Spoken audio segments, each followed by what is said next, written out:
Bienvenidos a todos y a todas. Hoy vamos a ver en este video cómo hacemos una fogata. Comencemos. Hola, soy el editor. El personaje principal se ha tenido que ir por una fuente de luz, pero aquí empezamos a encender la fogata con una vela. Somos muy prácticos. El personaje sigue yendo por la luz. Nosotros aquí les estamos enseñando que la fogata ya empezó a crecer y hace un buen de frío. Por eso hicimos este video.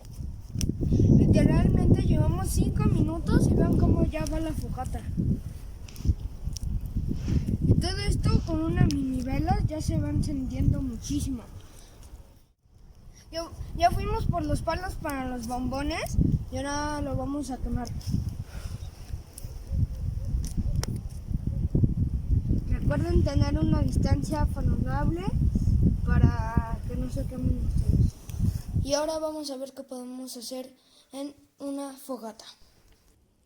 Hacer bombones, por supuesto, eso es lo obvio. Bailar alrededor de la fogata. Contar historias de miedo.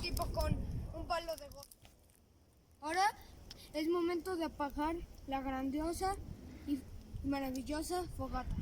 Adiós.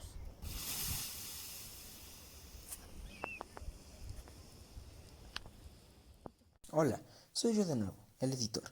Esperamos que este video les haya gustado tanto como a nosotros nos gustó grabarlo. No olviden suscribirse y dejar su like. Gracias por ver y nos vemos en el siguiente video.